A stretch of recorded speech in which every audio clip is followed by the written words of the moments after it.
right, so this will be a very quick video on the four major market types uh, that we've talked about in microeconomics. And you can think about it as ends of a spectrum where on the one extreme you have perfect competition, and on the other extreme you have monopoly.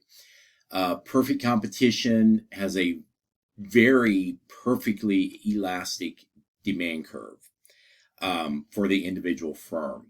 That means that they have no pricing power whatsoever, and they can only charge what the market price is for something.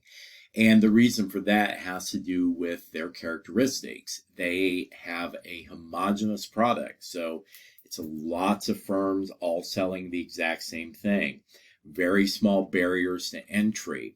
And so if somebody does have a good idea for something, other people are just going to replicate it and enter the market.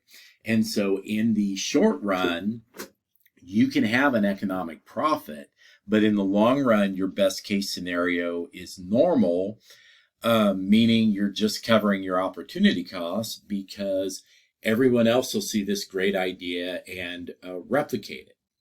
Now, the next step up is monopolistically competitive. Here, you have a differentiated product. In this example, they do have some degree of control over price, so their marginal revenue is always going to be lower than their price. And so that has some implications, one of which is there's going to be deadweight loss associated with this market type. This industry has very low barriers to entry, similar to perfectly competitive, which is the same rationale for why they can only earn long-run economic profits.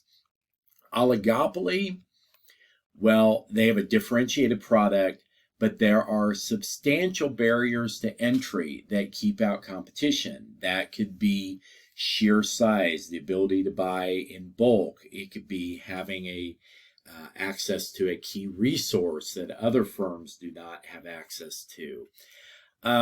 It could be having a very strong brand name that nobody wants to challenge. And because of this, they can have long-run economic profits. Being an oligopoly doesn't guarantee that you're going to have long-run economic profits. Poor decision-making can still cause your firm to go out of business. And then, of course, we have the monopoly. The monopoly is where you have one firm that dominates the market, and they have tremendous barriers to entry. They can, of course, have long-run economic profits, significant deadweight loss because they're basically the only big-time manufacturer.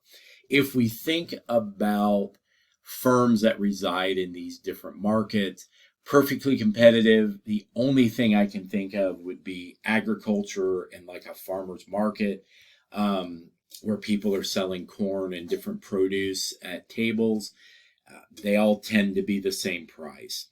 Monopolistically competitive, a good example of that would be restaurants. There's a lot of variety. They sell differentiated product, low barriers to entry in some places.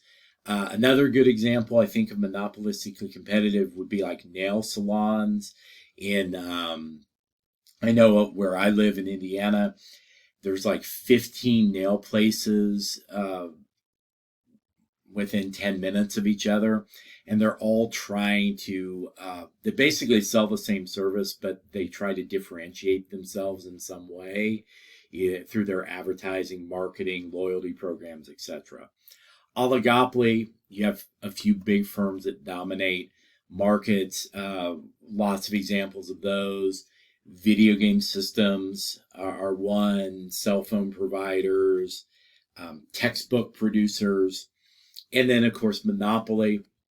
Not really a lot of true monopolies out there, but in given geographical areas, you will have what are called natural monopolies, like utilities, just because it doesn't make sense to have multiple electrical wiring going places. And so you usually have a utility body or regulatory agency that helps to set prices and standards for things. So those are examples of monopolies that the government condones and tries to regulate. So anyway, that's a quick overview of the four main market types.